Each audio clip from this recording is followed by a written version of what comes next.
Yes, it can. It can buy me a boat. Everybody in Panhandle, Florida needs a boat. That's my opinion. You are listening to BoatSmart. It is a call-in show. You can give us a call at 850-437-1620. You may want to jot that number down. We got a great giveaway today. We got like an oil change or a gear lube change kit for Mercury. And Key Marine's happy to give that away to us today. And we also have a guest in here which we're going to introduce, and that is Jeff Kilgore from Mercury Marine. Good morning, Jeff, and I really appreciate you being here today. Good morning, glad to be here. Thank you for having me. I'm excited about you being here today, and everybody's so busy right now in our industry. It's kind of hard to communicate back and forth and all the stuff that's going on, so I am glad you're here. So we're going to talk about a few things and see where you're at nowadays. So we are sponsored by Key Marine Center of Northwest Florida. Key Marine located at 5621 By Road here in Pensacola, 850-492-0487. Key Marine is your Mercury, Yamaha, and Suzuki repower center. They have special discounting prices on all Yamaha, Mercury, and Suzuki product. And they have Mercury engines in stock from 40 to 200. And if you check out their website and their Facebook page, they can give you all the pricing of their products that they have. And they have special discounts that are applied right now, so check them out. You can get a great deal on your Mercury product. So Key Marine Center specializes in service and repair on all Mercruiser, Mercury, Yamaha, and Suzuki products. Again, you can check them out on Facebook as well. Well, it's been an interesting week over at Georgetown Tech. We had some weather come through, and actually a little tornado, and I heard this morning it was a F1, come through, and it went right down their street over there by the school. And we got some damage over at the Pine Forest High School. The backside of our school got a little bit of damage, but it wasn't nothing to shut us down. So it scattered some debris all the way across into the neighborhoods. Our secretary, Teresa, sent me some pictures, and there was some debris in our yard, and her roof had got impaled by some metal things. Wow. And it wasn't from her house. It was actually from Pine Forest High School. So she got a wake-up call from Pine Forest High School down on our day off. So we didn't have school that day, and that was a great call. Our superintendent did a great job making that call because the weather did get bad, and out of abundance of precaution, it was the right choice. So he does a great job for the school district, and we're thankful for that. So we are back in session. We went back yesterday. My students didn't like being off of school, but that's the funniest thing. Have you ever had students that say, "Oh, we got a day off," and kind of moan, that are happy, but are not happy about it? My students are never happy when we take a day off. So we're just having a great time over there, and one day off, I made them work a little bit harder on Thursday, so that's what we did. So it's a good time over there. So Jeff, for our listeners that haven't heard, you've been on the show a few times. Can you explain to us what your position is with Mercury Marine? So I am a technical account manager, and what that means is basically I come out to dealerships in the area that are obviously Mercury affiliated, and I help them diagnose the problem children, the ones that give the dealer a hard time to try to alleviate customer frustration so that they are happy with the product. And this year it's been pretty good. So nowhere near the issues that we had last year. I think our warranty rates are going down. The product's getting better coming out the door, getting better overall in durability and lasting in the field. So that's what I do. Currently I cover Pensacola, Mobile, all of Mississippi, and all of Louisiana.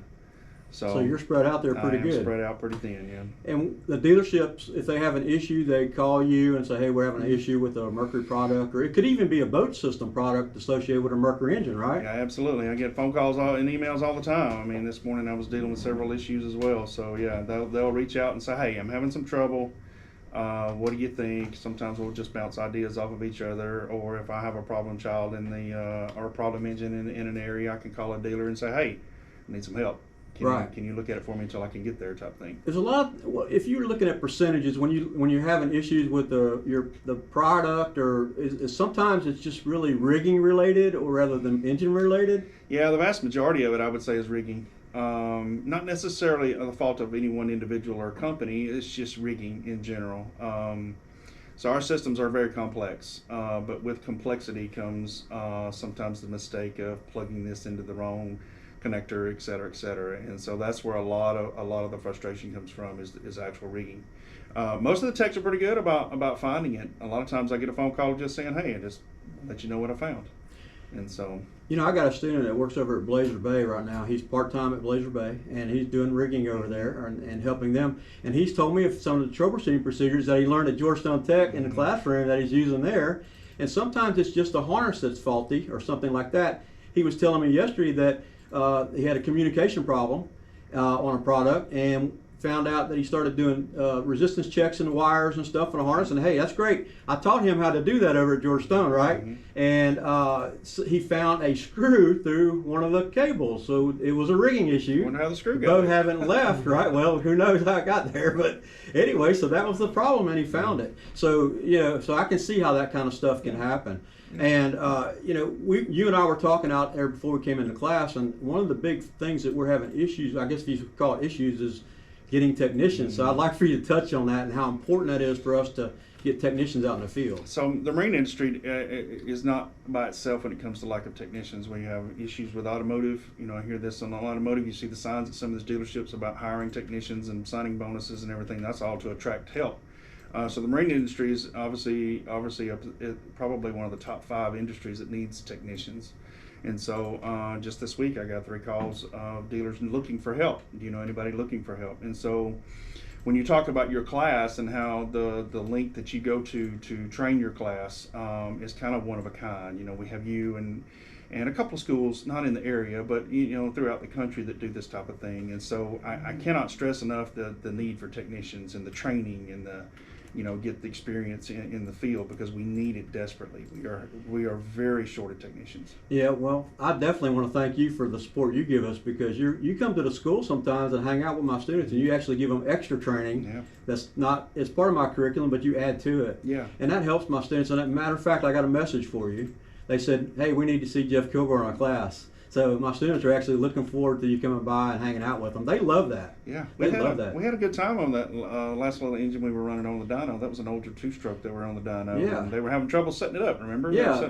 And you got in there, and Jeff got in there and showed them everything about that motor and was helping them set it up. And we took some pictures and videos of that. And, I think that just takes us above and beyond what other schools are doing. So I really do. I appreciate you so much. Yeah. And the fact that you are so supportive of what we do over there. Let's do this, okay? I'm going to give out the phone number, 850-437-1620. While we're talking to Jeff, maybe you have a question for him. Maybe you have a question about your Mercury product or a comment. That's fine, 850-437-1620. But Jeff's got a trivia question for us. I have no idea what the trivia question is, so he's going to give you a trivia question. You can call or text. I prefer a call. I love talking to people, but either way, go ahead with your trivia question.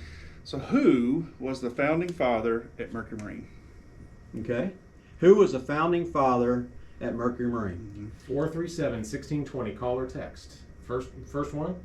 Yeah. Okay. Yep. First one to text in or call with the correct answer. Yeah, we'd love to give you that little package. It's got gear lube. It has a gear lube filler. It has some touch-up paint and some grease, marine grease. So that's a nice little package from Key Marine. That's probably, what do you think that is in money-wise? Money-wise, probably $40 market. Yeah, easy, yeah. So that's pretty good. So that's a great prize, and you go out there to Key Marine and get that. So give us a call, 850-437-1620 is the phone number. So we talk a lot about things that are on the show about maintenance and maintenance intervals. And I know you have your thoughts on it. And a lot of times, Jeff, I'll say, well, the dealership will say one thing, you'll say one thing, I'll say one thing. So there's a lot of different thoughts on, maintenance and that kind of stuff. But it's also different in what area you live in. So when you're looking at, just do a basic 4-stroke Mercury outboard, let's say at mid-range, 150, 200, whatever. Saltwater versus freshwater. Give us some ideas on maintenance intervals if you're in saltwater or if you're in freshwater.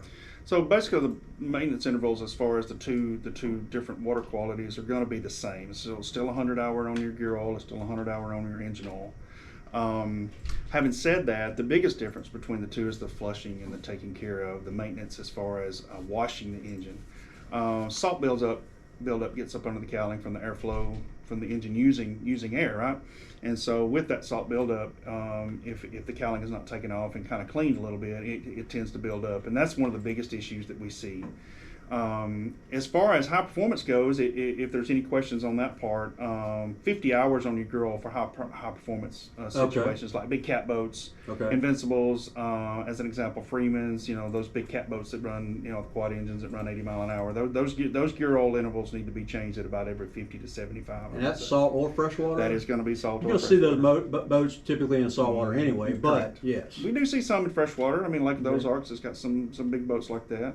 Seen a couple of those boats up in Gunnersville where we're from. Okay. So, yeah. So when you're looking at different engine manufacturers, I was saying last week we had a question about engine manufacturers and where their products are. Mm-hmm.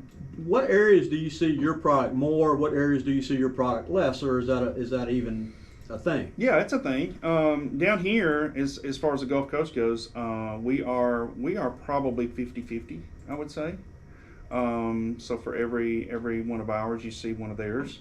And then in freshwater, for the most part, with the bass and pontoon market, we've got a good handle on that. I would say probably a good 75% in the freshwater market.